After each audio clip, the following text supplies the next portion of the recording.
Very good job. Let's go ahead and get started for ecology, the flow of energy. So our objectives are to describe how the flow of energy through an ecosystem and identify the ultimate energy source for photosynthetic producers. And we know that photosynthetic means an organism that uses light. And we did a whole chapter or unit on this talking about how plants are photosynthetic. There is a second type of autotroph out there. Those are the chemotrophs. Okay, so again, those are more like your archaea that live in the deep underwater sulfur vents, chemotrophs. But we're talking specifically about phototrophs, so plants, algae, things like that. We're also going to describe the food chains, food webs, and pyramid models. All right, not models that you would find in TV or magazines. No, totally different models. Okay, main idea: autotrophs capture energy, so plants capture energy, making it available for all members of the food web. So all the organisms out there essentially rely upon plants for their energy. Okay, so an autotroph is an organism that collects energy from sunlight or inorganic substances to produce food. So those that collect the light, those are the phototrophs. If they collect the inorganic molecules, those are the chemotrophs. All right, all of which can supply energy to the environment. The ones that we mainly rely upon are the photosynthetic ones. So again, just a brief overview of photosynthesis: light coming in, also using carbon dioxide and water as our reactants. We make oxygen and also sugar as a product. Okay, so those sugars are what we eat or other plant or organisms eat from the plant to gain energy.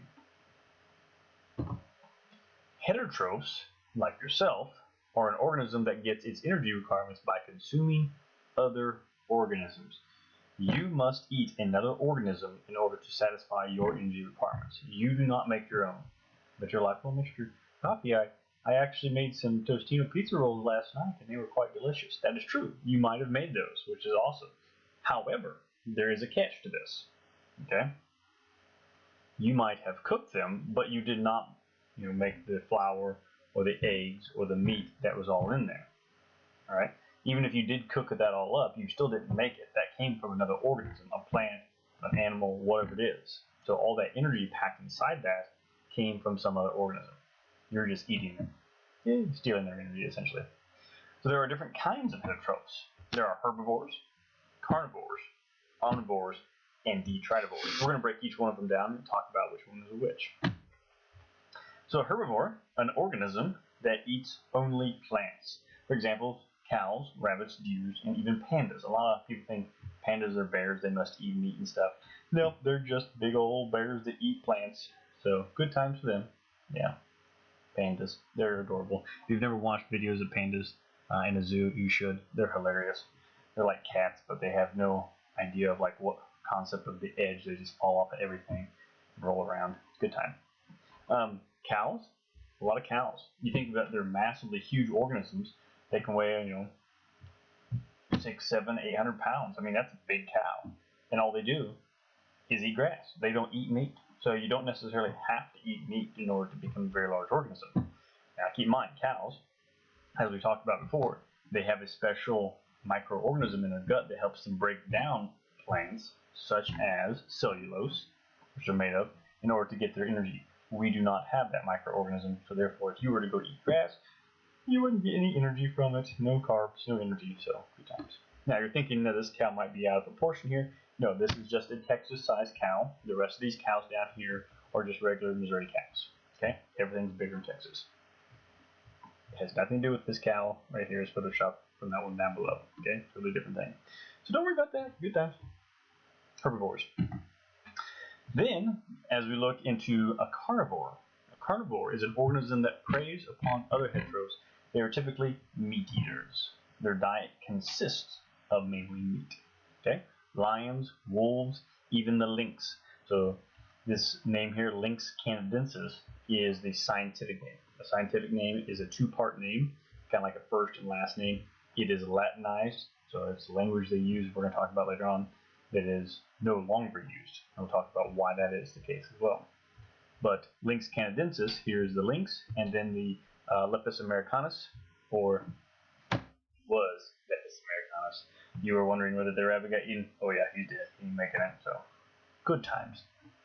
So far, would you classify yourself as a herbivore or carnivore? Probably neither. You are the omnivore. So an omnivore eats both plants and animals. So you have the option to do so. Okay. So for example, you have humans and bears.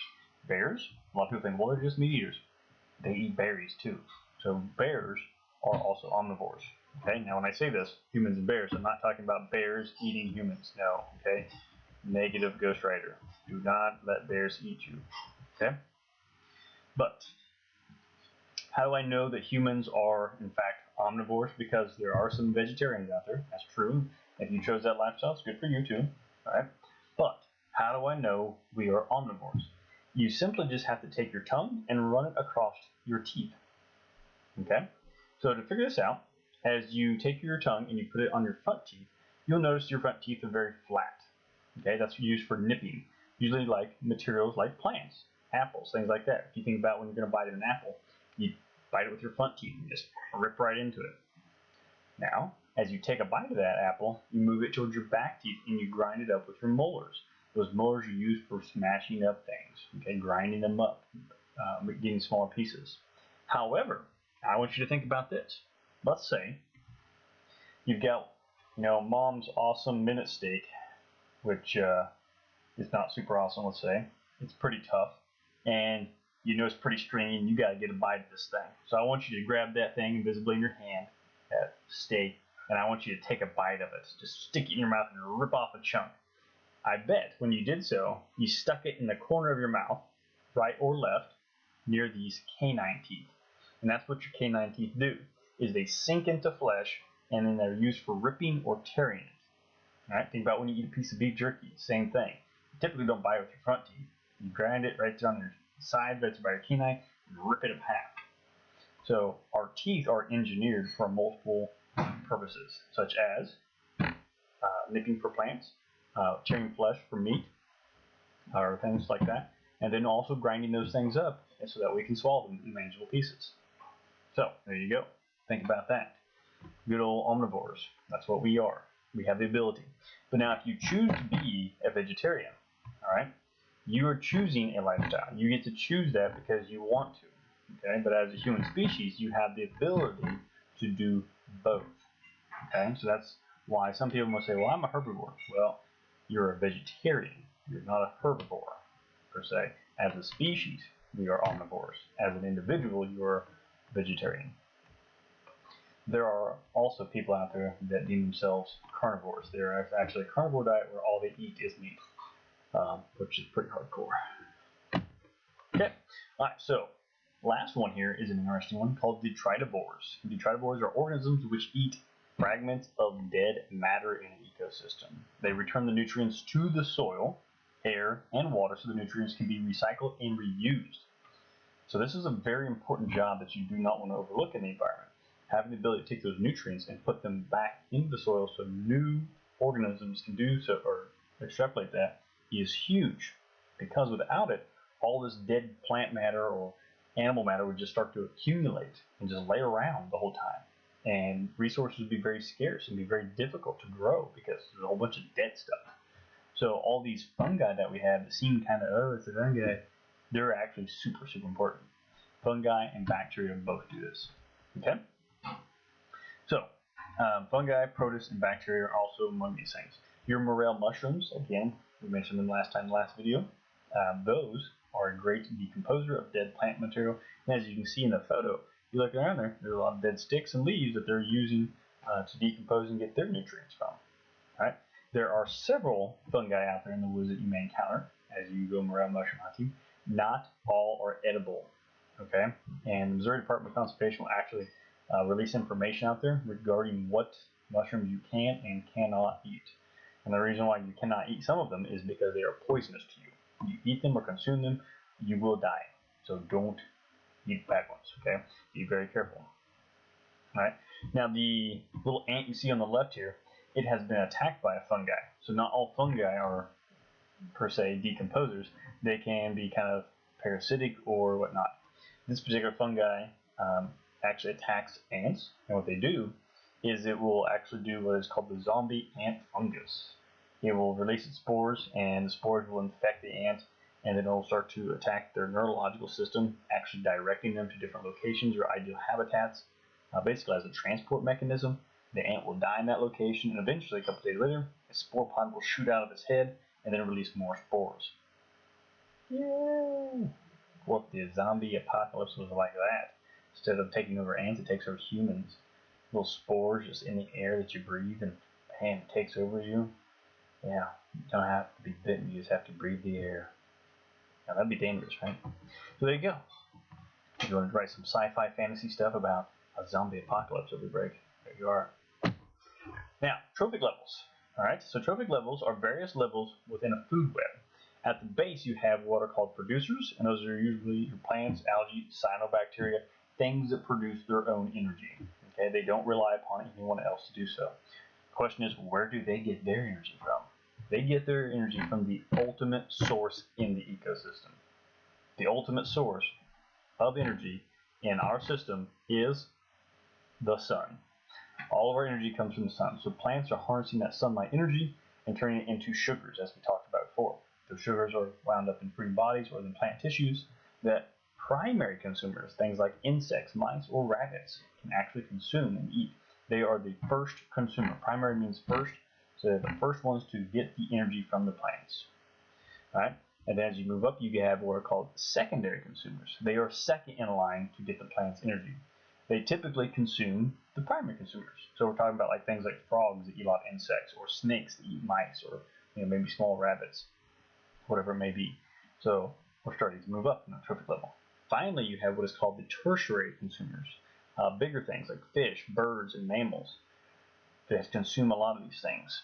Now, as an omnivore, it gets kind of weird, because if you're an omnivore, you fluctuate between primary, secondary, and tertiary consumers.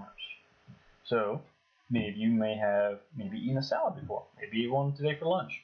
If you ate a salad for lunch, you're a primary consumer of the plant's energy. If you got any energy, maybe it was a fruit, okay? Because you don't get a lot of energy from eating just a salad. But as a secondary consumer, let's say you ate a burger. You ate a cow that ate the plants. You're a secondary consumer of the plant's energy. But let's say you ate some fish. You actually ate a fish, and you had some fish sticks.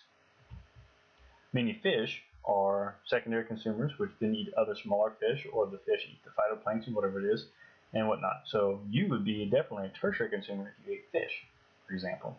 And as such, you fluctuate between tertiary, secondary, and primary. Are you ever a producer? No, you're not a plant. Right? Now the pyramid, they call it a pyramid because as you go up, it tapers off, which means there are the most individuals in the trophic pyramid are the producers, and the least are the tertiary consumers. The reason why is if you had more tertiary consumers than secondary consumers, the pyramid might actually collapse upon itself. Okay? I want you to think about that because that's going to be one of your discussion board questions. So really think about why this would be the case, why too many tertiary consumers would affect the secondary, primary, and producers, okay, or too many secondary or primary. All right, so this helps us build a food chain. So a food chain is a simple model that shows how energy flows through an ecosystem, going again from the producer, which got its energy from the sun, to the herbivore, like a grasshopper, to the omnivore, which is a mouse, and the carnivore, like a snake. Now, how much energy, is a question, do you think is passed from the plant to the grasshopper? If the plant had its original 100% energy within it, how much actually makes it to the grasshopper? Only about 10%. Now you're thinking, well, wait a minute, what if he ate the whole plant? He could very well eat the whole plant, but again, it's talking about the plant's lifetime. So of all the energy that the plant has contained within its lifetime, only about 10% makes it to the grasshopper. And you're thinking, where does the other 90% go? Well, think about it. Put your hand on your forehead. It's a bit warm, isn't it? A lot of energy is lost as heat. So 90% of the energy that you have in your lifetime is lost as heat. And that just dissipates out into the surrounding air around you and into the universe itself. Alright? That's what happens. So 10% from plant to grasshopper, grasshopper to mouse, only 10%, and mouse to snake, only 10%. But that's 10% of each one. So as you go higher up in the trophic levels, you're actually getting less and less and less of the plant's original energy. So you have to eat more and more things the higher up you go to satisfy energy demands. Okay. Now here's a real tricky question. How much energy do you think plants get from the sun? You might think 10%, but it's actually far less. It's only 1%. And you're thinking, wow, plants, you really suck at it. No, they're actually really good at it, believe it or not. Of all the energy that the sun puts out, there's a bunch, they only gather about 1% of that energy. And even then, that's really, really good. If we could master what plants do for obtaining energy and storing it, man, we'd solve our energy problems overnight. But we can't, so not yet, at least with the technology we have. So ultimately, though, there is energy lost, and as you go up, there must be fewer and fewer to meet those energy demands, and also so you don't crush the levels beneath you. Okay? All right, I'm going to stop it here today so we can talk more about food webs next time. All right? If you have any questions, post them in the chat. If you forget to answer or ask a question, you can always email me. The discussion boards, I'm going to go ahead and post, and also the quiz. So look for that coming out here shortly.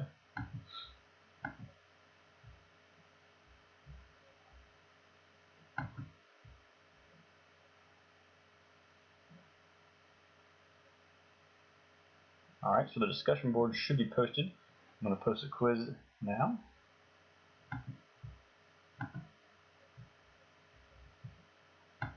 Alright, and the quiz, again, is just to test your knowledge over this. Feel free to use any and all of the information that I give to you, whether it's the notes, video, to do that quiz. Alright, I want to see you do the best you can. Alright, so any questions, you go ahead and post them in the chat, and I'll answer them.